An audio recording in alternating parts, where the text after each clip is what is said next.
दोस्तों कैसे हैं आप लोग। स्वागत है आज के इस नए वीडियो में। आज के वीडियो में हम लोग बात करने वाले हैं पिट्स इंडिया एक्ट के बारे में। देखिए, पिछले वीडियो में मैंने आपको बताया था रेगुलेटिंग एक्ट के बारे में, जो कि 1773 में लाया गया था और रेगुलेटिंग एक्ट में कुछ कमियां रह गई थी, जिसको सुधार करके नया एक्ट लाया गया, जिसको कहा गया Pitt's India act. Pitt's India act को 1784 में लाया गया था। ठीक है, कुछ लोग इसको पूछते हैं कि पिट्स इंडिया एक्ट इसका नाम क्यों रखा गया। देखिए, पिट्स इंडिया एक्ट इसका नाम इसलिए रखा गया क्योंकि 1784 में ब्रिटिश के प्रधानमंत्री थे, ठीक है, युवा प्रधानमंत्री थे पिट विलियम, नाम था उनका पिट विलियम, ठीक है, प्रधानमंत्री थे। उन्हीं के कार्यकाल में जो है यह एक्ट लाया गया था, तो उन्हीं के नाम पर रखा गया था इसका नाम पिट्स इंडिया एक्ट। ठीक है, चलिए इसके बारे में अधिक जानकारी हम लोग जानते हैं। देखिए, सबसे पहले जानते हैं हम लोग कि पिट्स इंडिया एक्ट क्या था। देखिए, 1773 के रेगुलेटिंग एक्ट की प्रशासनिक त्रुटियों को समाप्त करने के लिए 1784 में पिट्स इंडिया एक्ट को पारित किया गया था। ब्रिटिश सरकार ने 1773 में रेगुलेटिंग एक्ट पास किया और ईस्ट इंडिया कंपनी के शासन व्यवस्था में सुधार और भ्रष्टाचार को कम करने की जो उम्मीद की थी, उसमें संतोषजनक सुधार प्राप्त नहीं हुआ। अब कंपनी का शासन प्रबंधन जो है ब्रिटिश सरकार के हाथों में नहीं आ सका था, और जिस कारण से ब्रिटिश संसद द्वारा रेगुलेटिंग एक्ट के बाद, ठीक है, उसमें कुछ सुधार करते हुए अगला एक्ट लाया गया पिट्स इंडिया एक्ट, जो कि 1784 में पारित किया गया था, जिसका नाम ब्रिटेन के तत्कालिक युवा जो थे, ठीक है, तत्कालीन युवा प्रधानमंत्री थे विलियम पिट, ठीक है, उन्हीं के नाम पर पिट्स इंडिया एक्ट का नाम रखा गया था। ठीक है, चलिए अब हम लोग जानते हैं कि पिट्स इंडिया एक्ट में क्या था। देखिए, पिट्स इंडिया एक्ट के प्रमुख बिंदु, ठीक है, प्रमुख शर्तें क्या क्या हैं। देखिए, पहली बात इसमें है कि 1773 में आए रेगुलेटिंग एक्ट के दोषों को इस एक्ट के द्वारा दूर किया गया। दूसरा है कि इसे जो है ब्रिटेन के तत्कालीन प्रधानमंत्री पिट द यंगर, ठीक है, ने 1784 में संसद में प्रस्तावित किया था। अगला है कंपनी अधिकृत प्रदेश को पहली बार ब्रिटिश अधिकृत प्रदेश कहा गया। मतलब पिट्स इंडिया एक्ट लगने के बाद जो कंपनी अधिकृत जितने भी क्षेत्र थे, ठीक है, जो कंपनी के अंदर आते थे, उसको कहा गया ब्रिटिश अधिकृत प्रदेश। ठीक है, समझ रहे हैं। पिट्स इंडिया एक्ट को लाने के बाद जितने भी क्षेत्र ईस्ट इंडिया कंपनी के अंतर्गत थे, उसको कहा गया ब्रिटिश अधिकृत क्षेत्र या ब्रिटिश अधिकृत प्रदेश। ठीक है, तो यहीं से शुरुआत हुई ब्रिटिश के कब्जा करने की। ठीक है, चलिए, ब्रिटिश के शासन व्यवस्था की यहीं से शुरुआत हुई। ठीक है, इस एक्ट से कंपनी के राजनीतिक और आर्थिक कार्यों को अलग अलग कर दिया गया। कंपनी का राजनीतिक कार्य अलग होगा और आर्थिक कार्य अलग होगा। मतलब पैसे का जितना भी मैनेजमेंट है अलग रहेगा और जो नियम कानून है उसको अलग रखा जाएगा। अतः इस एक्ट से ही द्वैध शासन व्यवस्था की शुरुआत हुई। ठीक है, द्वैध शासन का मतलब होता है एक ही चीज़ दो तरह से शासन करे तो उसको कहेंगे द्वैध शासन। ठीक है, व्यापारिक मामलों का संचालन बोर्ड ऑफ डायरेक्टर्स के हाथ में ही रहने दिया गया। इस एक्ट से राजनीतिक मामलों के लिए एक नया निकाय बनाया गया, नियंत्रण बोर्ड, ठीक है, कंट्रोल बोर्ड। ठीक है, तो कंट्रोल बोर्ड लाया गया और इसमें क्या किया गया, 6 कमिश्नरों के नियंत्रण बोर्ड की स्थापना की गई, जिसे भारत में अंग्रेजी अधिकृत क्षेत्र पर पूरा अधिकार दिया गया था। मतलब कि जो 6 कमिश्नर थे, ठीक है, 6 कमिश्नरों के लिए नियंत्रण बोर्ड बनाया गया और जितने भी कंपनी के अधीन क्षेत्र थे उसको तो अब ब्रिटिश अधिकृत क्षेत्र कहा गया।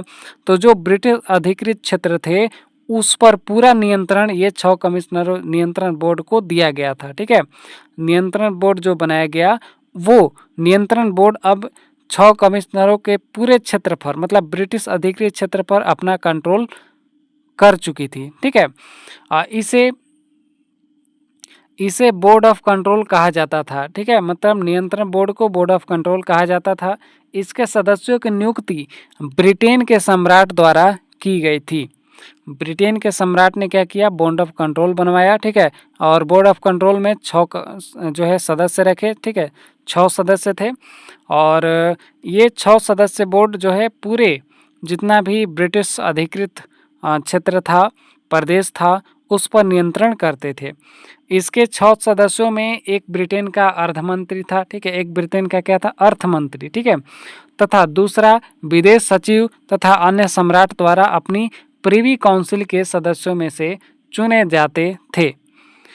याद रखिएगा, पिट्स इंडिया एक्ट में बोर्ड ऑफ कंट्रोल बनाया गया। ठीक है, जिसमें कि 6 सदस्य होते थे। अगली बात है, गवर्नर जनरल के परिषद की सदस्यों की संख्या जो है 4 से हटाकर 3 कर दी गई। तो गवर्नर जनरल के जो परिषद की सदस्यों की संख्या थी 4 पहले। ठीक है, 3 पार्षद थे और एक गवर्नर जनरल। मैंने आपको रेगुलेटिंग एक्ट में बताया था। ठीक है, कि गवर्नर जनरल जो थे, बंगाल को गवर्नर जनरल बनाया गया था। ठीक है, बंगाल के गवर्नर को गवर्नर जनरल बना दिया गया था और इसके अधीन इसके लिए एक अलग बोर्ड बनाया गया था। ठीक है, और इसके लिए बोर्ड बनाया गया था और काउंसिल बनाया गया था। ठीक है, बंगाल के गवर्नर जनरल के लिए, जिसमें एक गवर्नर जनरल था और 3 इसके सदस्य थे। ठीक है, तो टोटल 4 हो गए। ठीक है, बंगाल का गवर्नर जनरल और 3 इसके सदस्य, टोटल 4 हो गए। तो इस 4 को हटा करके अब 3 सदस्यों का कर दिया गया था। ठीक है, मतलब कि गवर्नर जनरल के परिषद में अब 3 लोग रहेंगे। ठीक है, 3 में से एक सदस्य मुख्य सेनापति होता था। ठीक है, इससे अब गवर्नर जनरल का महत्व बढ़ गया। अब वो किसी भी एक सदस्य को अपनी तरफ करके सारे निर्णय लेने में समर्थ था। कंपनी के डायरेक्टरों का एक गुप्त सभा बनाई गई जो संचालक मंडल, ठीक है, जिसको बोर्ड ऑफ डायरेक्टर के नाम से सभी आदेशों को भारत भेजती थी। मतलब कंपनी के डायरेक्टरों की एक गुप्त सभा बनाई गई। ठीक है, बोर्ड ऑफ डायरेक्टर्स, जो कि सभी आदेशों को भारत भेजती थी। ठीक है, जो संचालक मंडल के सभी आदेशों को भारत में भेजती थी। मतलब कि जो ब्रिटिश सरकार जो आदेश देती थी उसको भारत तक पहुंचाने का काम ये लोग का था। देखिए, अगला है, बोर्ड ऑफ डायरेक्टर द्वारा तैयार किए जाने वाले पत्र व आज्ञाएं नियंत्रण बोर्ड, ठीक है, यानी बोर्ड ऑफ कंट्रोल के सम्मुख रखे जाते थे। भारत से प्राप्त होने वाले पत्रों को भी नियंत्रण बोर्ड के सम्मुख रखना आवश्यक था। नियंत्रण बोर्ड बोर्ड ऑफ डायरेक्टर्स द्वारा लिए गए आदेशों एवं पत्रों में बदलाव कर सकता था। मतलब बोर्ड ऑफ डायरेक्टर्स से भी जो बड़ा था वो नियंत्रण बोर्ड था, यानी बोर्ड ऑफ कंट्रोल था। ठीक है, वो चाहे तो बोर्ड ऑफ डायरेक्टर के किसी भी आदेश में सुधार कर सकता था। अब आगे बात करते हैं हम लोग, बोर्ड ऑफ कंट्रोल पर व्यय की जाने वाली धनराशि भारतीय आय से ली जाती थी, परंतु 16,000 पाउंड वार्षिक से अधिक व्यय होने पर यह नियम लागू नहीं होता था। जितने भी बोर्ड ऑफ कंट्रोल में जो पैसा खर्च होता था वो भारतीय आय से लिया जाता था। ठीक है, मतलब कि भारत से जितना भी इनकम हुआ कंपनी को, ठीक है, उस आय से जो है बोर्ड ऑफ कंट्रोल का मतलब खर्चा चलता था। ठीक है, लेकिन 16,000 पाउंड वर्ष, मतलब एक वर्ष में 16,000 पाउंड से अधिक अगर व्यय होता था तो यह नियम लागू नहीं होता था, वो कहीं से भी खर्च कर सकते थे। ठीक है, पोषण तथा संरक्षण के अधिकार बोर्ड ऑफ कंट्रोल के पास नहीं थे, अर्थात भारत में कंपनी के अंतर्गत ये किसी भी व्यक्ति को नियुक्त तो कर सकता था। ठीक है, मतलब कि जो भारत में जो कंपनी के अंतर्गत ये किसी भी व्यक्ति को नियुक्त कर सकता था। मतलब बोर्ड ऑफ कंट्रोल जो है कंपनी के अंतर्गत किसी को भी नियुक्त कर सकता था, परंतु ब्रिटेन के सम्राट को यह अधिकार था कि वो किसी को भी वापस बुलाकर उसे अपदस्थ कर दे सकता था। मतलब भारत जो ब्रिटेन का सम्राट था, ठीक है, वो चाहे तो किसी भी सदस्य को वापस बुला सकता था। ठीक है, जिसको चाहे भेज सकता था और जिसको चाहे वापस बुला सकता था। ठीक है, अब देखिए, बोर्ड ऑफ कंट्रोल का चेयरमैन स्वयं राज्य मंत्री होता था। ठीक है, और बोर्ड ऑफ डायरेक्टर को यह अधिकार मिल गया था कि वह सम्राट की स्वीकृति से गवर्नर जनरल तथा उसकी परिषद की नियुक्ति कर सके। बम्बई तथा मद्रास के गवर्नर पूर्ण रूप से गवर्नर जनरल के अधीन कर दिए गए थे। मद्रास तथा बम्बई के गवर्नरों की सहायता हेतु भी 3 सदस्यों की परिषद का गठन किया गया। अब इस कार्य से मद्रास और देखिए, पहले तो बंगाल के गवर्नर जनरल के लिए ही केवल जो है 4 सदस्यीय बनाई गई थी काउंसिल, ठीक है, रेगुलेटिंग एक्ट में, लेकिन इसमें 3 सदस्यीय कर दिया गया।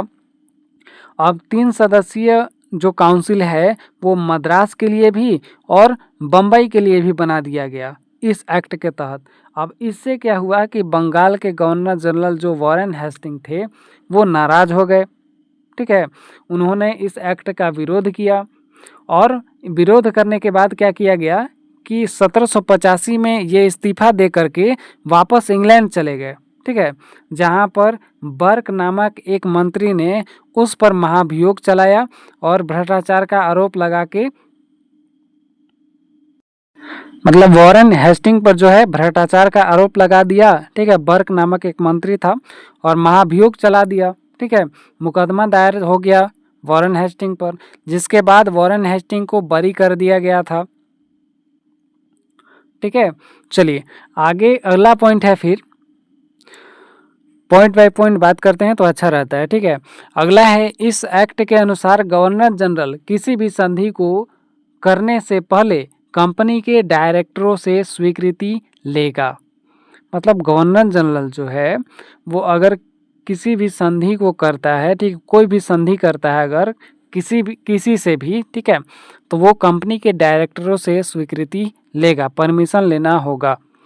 इस एक्ट में यह साफ कर दिया गया कि भारतीय राज्यों को जीतना व उनके लिए साम्राज्यवादी नीतियां बनाना ब्रिटिश सरकार के लिए अशोभनीय है, अतः राज्य क्षेत्र को बढ़ाने वाली नीति न अपनाई जाए।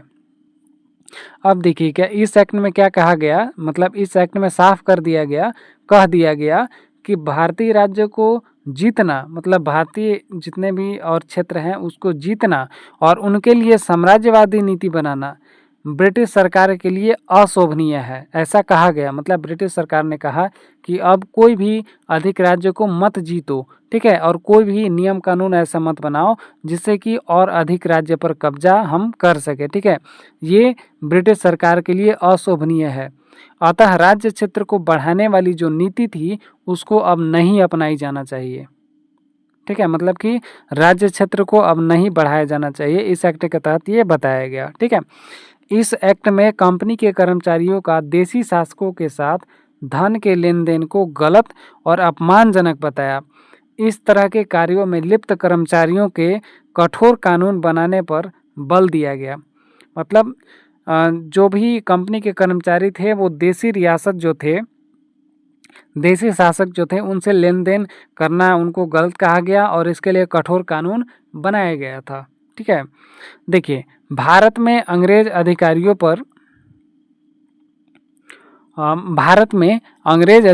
पर मुकदमा चलाने के लिए इंग्लैंड में एक कोर्ट की स्थापना की गई, ठीक है। जो भारत में जो अंग्रेजी अधिकारी, मतलब ब्रिटिश का जो अधिकारी थे वो अगर गलत करते थे तो उसके लिए इंग्लैंड में एक कोर्ट बनाया गया था। 1786 में इस एक्ट के कुछ संशोधन किए गए। 1786 में क्या किया गया, इसमें कुछ संशोधन किया गया था पिट्स इंडिया एक्ट में, ठीक है, पिट्स इंडिया एक्ट में। और क्या संशोधन किया गया, देखिए गवर्नर जनरल को मुख्य सेनापति की शक्तियां दे दी गई थी, यानी फिर से गवर्नर जनरल पावरफुल हो गया, ठीक है। विशेष परिस्थितियों में गवर्नर जनरल अपने सहायक मंडल के निर्देशों को रद्द भी कर सकता है। यानी जो गवर्नर जनरल के सहायता के लिए जो काउंसिल बनाया गया था उस काउंसिल के जितने मतलब कि सहमति जो है उसको भी ये रद्द कर सकता है, अपने अनुसार भी गवर्नर जनरल काम कर सकता है। क्यों? क्योंकि इसको मुख्य सेनापति की भी शक्तियाँ दी गई। फिर आता है पिट्स इंडिया एक्ट 1784 है, इसमें भी कुछ कमियां रह गई, ठीक है। और इसको दूर करने के लिए फिर ब्रिटिश संसद ने चार्टर एक्ट लाया, ठीक है। चार्टर एक्ट 1793 में लाया गया था, ठीक है। पिट्स इंडिया एक्ट के बाद चार्टर एक्ट लाया गया 1793 में। तो चार्टर एक्ट के बारे में हम लोग नेक्स्ट वीडियो में बात करेंगे, ठीक है। और रेगुलेटिंग एक्ट का वीडियो अगर आप नहीं देखे हैं तो पहले वो देख लीजिए, उसके बाद पेट्स इंडिया एक्ट देखिए, उसके बाद आगे चार्टर एक्ट का वीडियो देखिए, ठीक है। मतलब क्रम से आप देखेंगे तो आपको और अच्छी तरह से समझ में आएगा। कोई सवाल हो, कन्फ्यूजन रह गया हो तो कमेंट करके ज़रूर पूछ सकते हैं, जल्द ही जवाब दिया जाएगा, ठीक है। और वीडियो अच्छा लगा हो तो लाइक शेयर सब्सक्राइब जरूर कीजिएगा। मिलेंगे नेक्स्ट वीडियो में, तब तक के लिए धन्यवाद। जय हिंद।